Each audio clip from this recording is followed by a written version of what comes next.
President Trump made an announcement this morning that has foreign policy experts divided and millions of Ukrainians holding their breath. During his cabinet meeting at the White House, Trump claimed he personally called Vladimir Putin and convinced the Russian president to halt all attacks on Kyiv and other Ukrainian cities for an entire week. The reason, according to Trump, is the brutal cold wave gripping Eastern Europe, with temperatures dropping to -5 degrees Fahrenheit in the Ukrainian capital.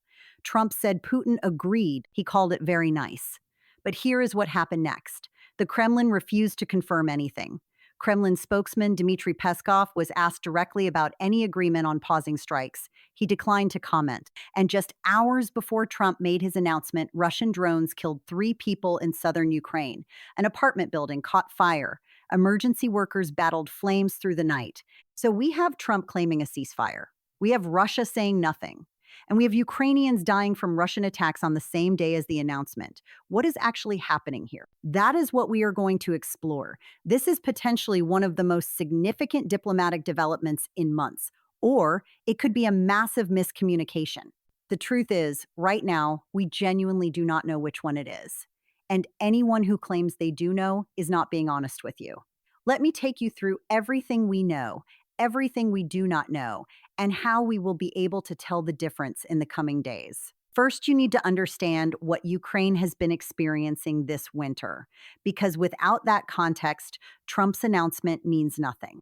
The United Nations has been tracking civilian casualties in Ukraine since the war began in February 2022. Last year was the deadliest year for Ukrainian civilians since the first year of the war. The numbers are staggering. More than 500 civilians killed, over 12, 0 injured. That represents a 31% increase from the previous year. And those are just the deaths that could be verified and documented. The real number is almost certainly higher. But the deaths are only part of the story. Russia has been systematically destroying Ukraine's ability to survive the winter. Ukrainian officials have a phrase for this strategy. They call it weaponizing winter. The idea is brutally simple. Destroy the power plants, destroy the heating facilities, destroy the transformers and substations and everything else that keeps people warm. Then let the cold do the rest. Right now, more than 600 buildings in Kyiv have no heat. Not reduced heat, no heat at all. And this is happening while temperatures are plunging to some of the coldest levels in years. Think about what that means for a moment. Imagine your apartment has no heat. Imagine the temperature outside is colder than your freezer. Imagine the government telling you they cannot fix it because the power plant was destroyed by a Russian missile.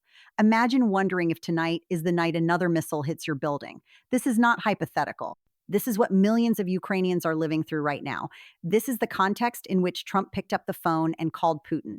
Whatever you think of Trump, whatever you think of his approach to Russia, this context matters. People are dying. People are freezing.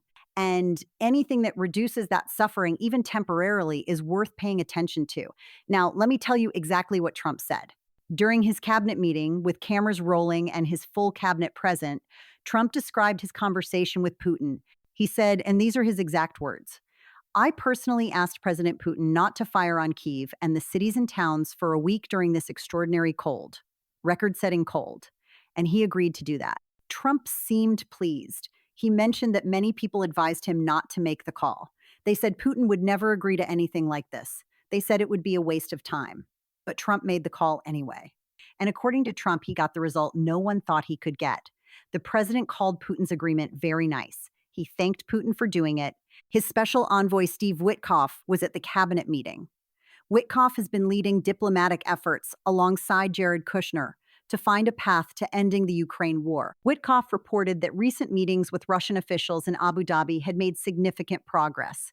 He said the American delegation met with 5 Russian generals. He said a security protocol agreement is largely finished. He said a prosperity agreement is largely finished. If you support Trump's foreign policy approach, this looks like evidence that it is working. Trump promised during his campaign that he would end wars through direct negotiation, through personal relationships with world leaders, through the art of the deal applied to geopolitics. Here, potentially, is that approach delivering results. If this ceasefire holds, some analysts suggest it could represent the longest pause in strikes on Ukrainian cities since the full-scale invasion began in 2022. That would be genuinely unprecedented. Nearly 4 years of war, and not once has there been an extended pause in the bombing of civilian areas. Until now, maybe. That maybe is doing a lot of work in that sentence. Because we need to talk about what Russia has said in response to Trump's announcement, which is nothing. Kremlin spokesman Dmitry Peskov was asked today about any potential agreement on halting strikes. He did not confirm, he did not deny, he simply declined to comment. In diplomacy, silence can mean many things. Sometimes it means yes, but we are not ready to announce it officially. Sometimes it means no, but we do not want to embarrass the other leader. Sometimes it means we are scrambling to figure out what actually happened in that conversation. And sometimes it just means no. What is harder to interpret through silence is what happened on the ground in Ukraine overnight. Russian drones struck the Zaporizhia region in southern Ukraine. 3 civilians were killed. An apartment building burst into flames.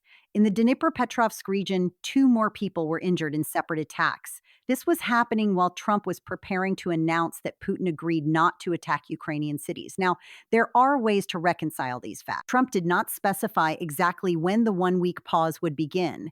It is possible the attacks overnight were already in motion before any agreement took effect. It is possible the agreement covers Kyiv specifically and not other regions. It is possible Putin agreed to pause attacks on cities but not on other targets. But it is also possible there is no agreement at all. Or that there was a miscommunication between Trump and Putin, or that Putin said something vague and Trump heard what he wanted to hear. I want to walk through each of these possibilities honestly, because this is not a situation where anyone should pretend to know more than they actually know. Possibility 1, Trump is telling the truth, and the ceasefire simply has not started yet. Maybe Putin said yes, but told Trump it would begin tomorrow or the day after. The overnight strikes would have been launched before the agreement. If strikes on Kyiv and other cities stop in the next day or two, this explanation would hold up. Possibility 2. There was a genuine miscommunication. Trump and Putin were speaking through translators about a complicated topic. Maybe Putin expressed openness to discussing a pause. Maybe Trump interpreted that as agreement to an actual pause. Miscommunications happen all the time in high-stakes diplomacy. Leaders hear what they want to hear. Possibility 3. Putin agreed to something, but not exactly what Trump is describing. Maybe Putin agreed to reduce strikes rather than eliminate them. Maybe the agreement covers energy infrastructure, but not all civilian areas. Maybe there were conditions attached that Trump did not mention. Details matter enormously in agreements like this. Possibility 4. Putin said something deliberately vague and is watching to see how Trump spins it. This is the cynical interpretation. Putin knows Trump wants to claim diplomatic victories. By staying silent, Putin lets Trump make whatever claims he wants. If the bombing stops for unrelated tactical reasons, Putin can confirm the agreement later and look reasonable. If the bombing continues, Putin never confirmed anything and Trump looks foolish. Either way, Putin maintains optionality. Possibility 5. There is no agreement, and Trump is simply wrong. Putin may have been polite on the phone but made no commitments. Trump may have misinterpreted politeness as agreement. This happens more often than people realize. I genuinely do not know which of these is correct, and neither does anyone else right now. We will find out over the next 7 days. But to understand why so many foreign policy experts are skeptical of this announcement, you need to understand what has happened before. Trump has been trying to end the Ukraine war since he returned to office a year ago. During his campaign, he famously claimed he could end the conflict in 24 hours. That did not happen.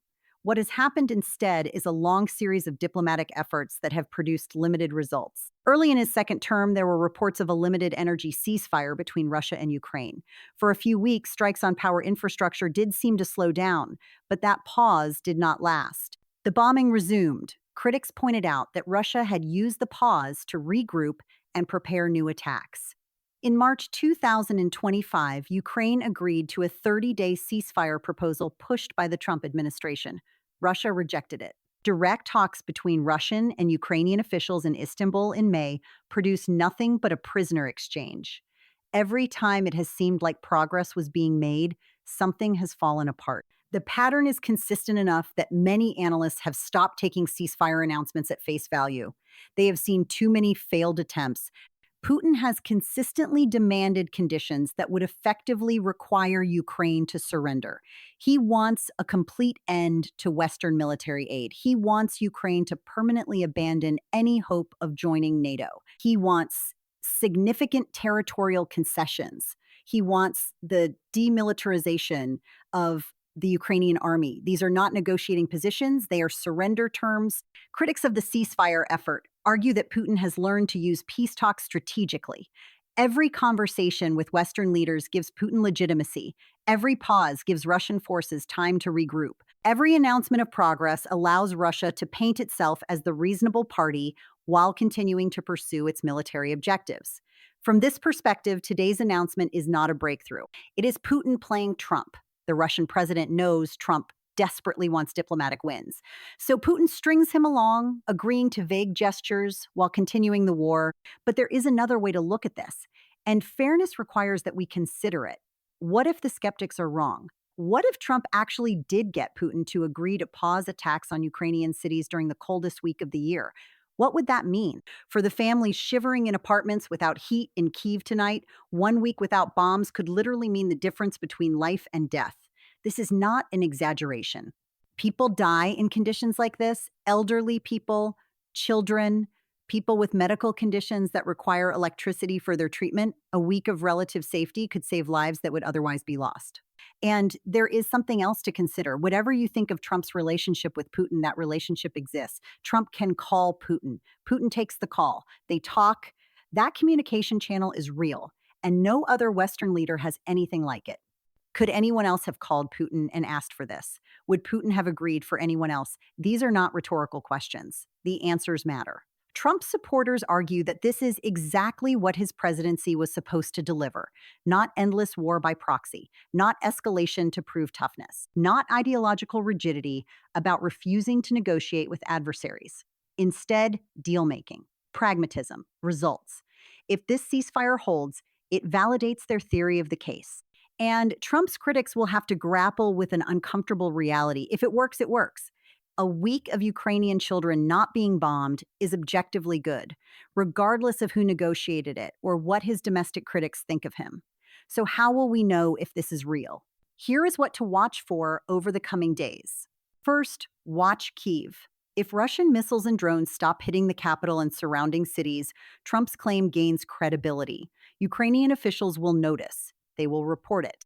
You will see headlines about it. Second, watch the Kremlin. At some point, Russia will have to say something. If Putin confirms the agreement, even in vague terms, that tells us Trump was telling the truth. If Russia explicitly denies any agreement exists, that tells us something very different. Third, watch Zelensky.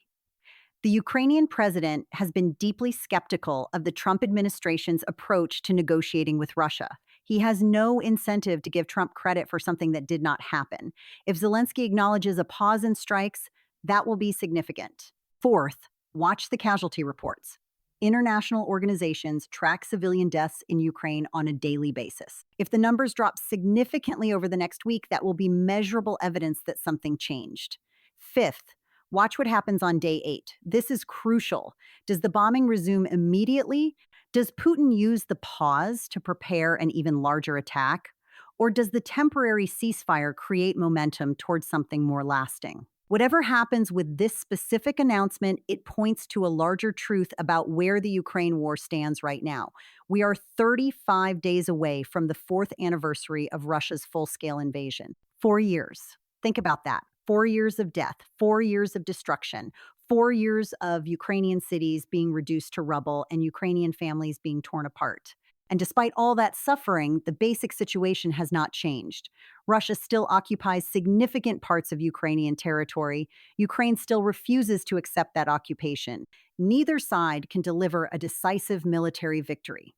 Both sides are exhausted, but neither is ready to quit. Into this grinding stalemate steps Donald Trump, with his conviction that any problem can be solved if you get the right people in a room and make a deal. Maybe he is right. Maybe personal relationships really do matter more than decades of diplomatic precedent. Maybe the solution to this war has always been simpler than the experts believed.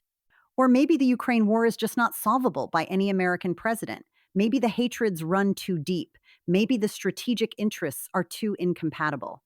Maybe some conflicts simply have to burn themselves out over years, even decades, regardless of who is in the White House. Today's announcement does not answer these questions, but it reminds us that they are the questions that matter most.